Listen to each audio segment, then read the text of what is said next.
Halo sahabat Nescafe dimanapun Anda berada, bertemu lagi dengan saya Edi Supriyatno dan Bapak Girandus Gegen.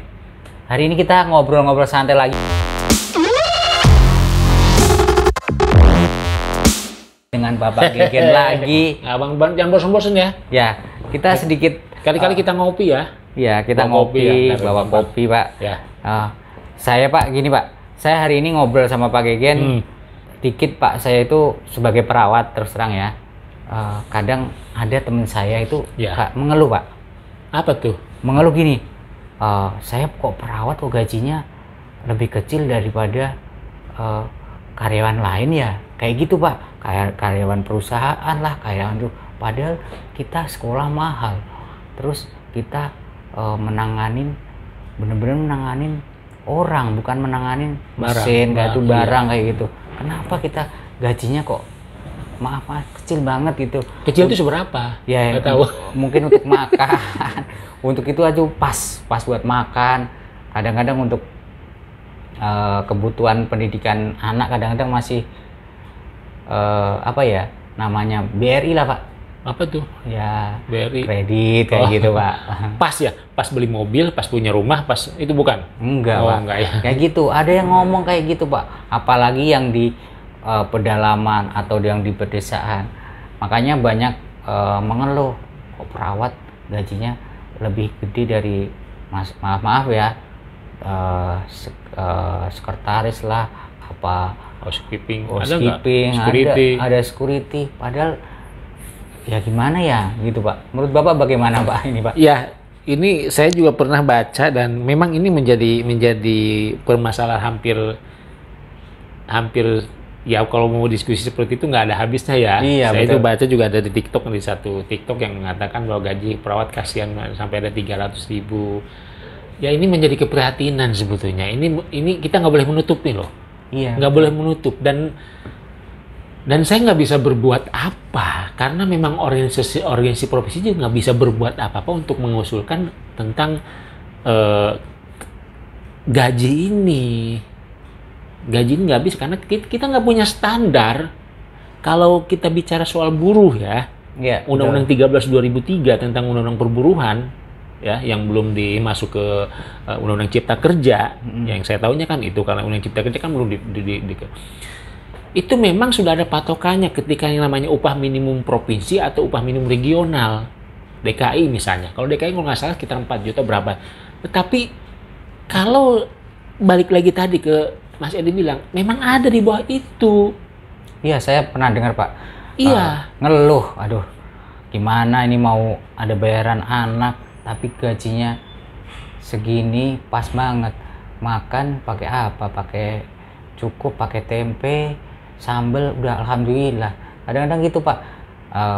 Kadang-kadang orang saya tanya terus gimana cara kamu untuk mengembangkan pendidikan? Kamu harus juga mengembangkan pendidikan kan? Iya. D3 harus S1.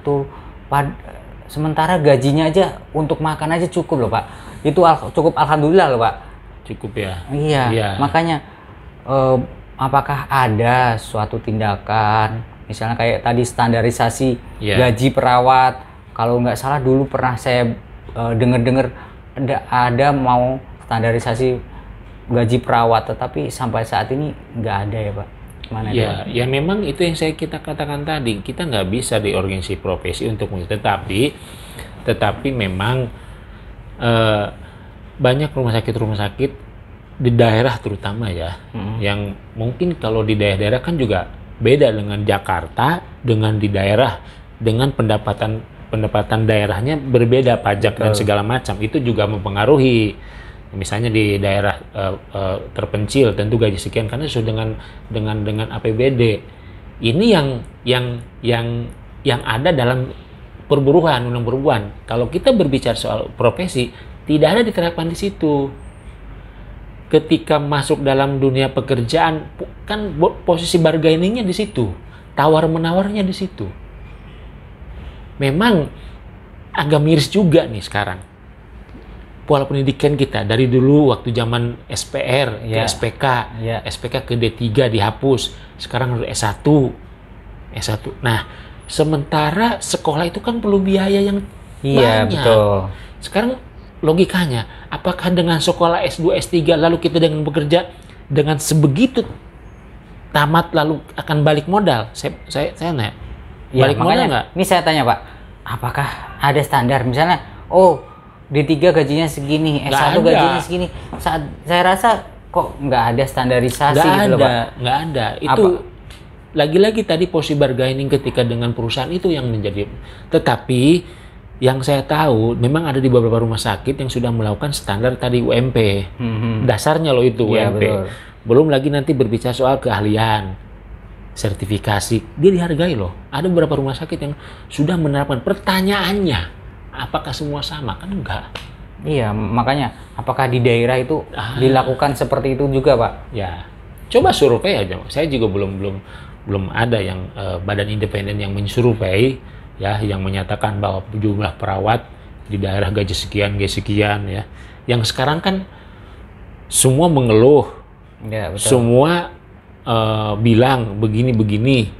Sampai sekarang juga kan orang pencari pekerja perawat akhirnya mereka kemana? Ke luar negeri. Iya, betul. Teman saya banyak yang keluar negeri, di sana ya alhamdulillah dia gajinya lebih dihargain gitu. Iya. Gajinya lebih tinggi. Bukan lebih tinggi lagi, jomplang dengan kita. Memang resikonya kontrak, di sana nggak boleh pulang 2 tahun gitu. Tapi dengan mereka semangat jiwa, semangat bahwa merubah nasib hidup, mereka juga mungkin semangatnya di situ. Cukup 2 tahun, 3 tahun pulang dengan bawa uang. Ya, makanya saya juga miris Pak. Kemarin ada berita kasus seorang perawat gantung diri kalau nggak salah ya Pak. Ya. Gantung diri karena ojol pinjaman online. Pak, waduh, itu saya miris sekali. Mungkin dia ya seperti itu, nasibnya seperti itu juga kali Pak. Dengan gaji yang sangat ya sangat cukup lah, cukup untuk makan, mungkin cukup itu dia harus pinjol ya, pinjaman online itu. Jadi akhirnya gantung diri. Itu saya sangat miris sekali.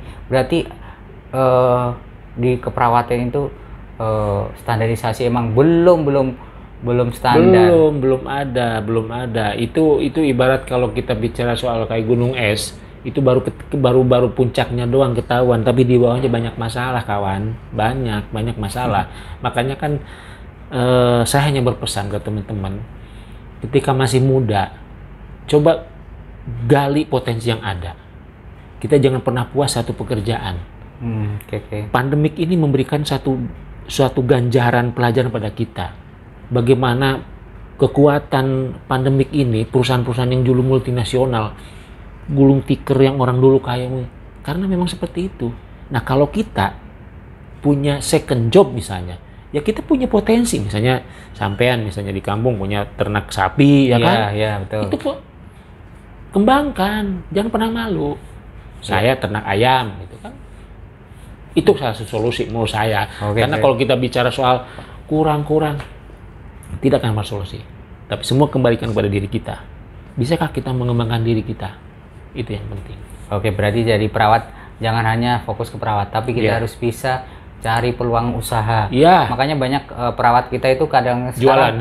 Enggak, Pak. Jadi ada seorang perawat tahu-tahu banting setir, Pak.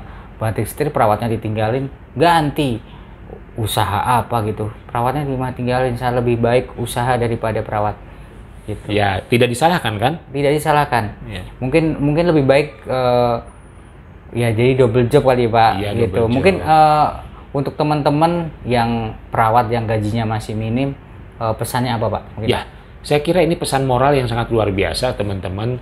Ya, jangan pernah puas dengan satu pekerjaan, karena pekerjaan kita tidak tahu juga perubahan yang akan terjadi. Dan jangan pernah puas dengan satu pendidikan kalau kita ada mampu biaya sekolah, karena ilmu itu tidak akan pernah hilang. Ilmu apapun yang kita kejar, ilmu apapun yang kita pelajari tidak akan percuma. Itu saja menurut saya. Oke, terima kasih teman-teman. Hari ini cukup menarik sekali kita bicara tentang diri kita sendiri, ya, tentang penghasilan kita sendiri ya Pak. Ya. Mungkin dari perawat yang lain, mungkin ya jangan pernah patah semangat. Kita harus semangat memberikan yang terbaik dan kita mencari nafkah yang halal. Oke, terima kasih teman-teman. Jangan lupa tetap dukung channel Judul Nescafe. Tetap like, komen, dan share.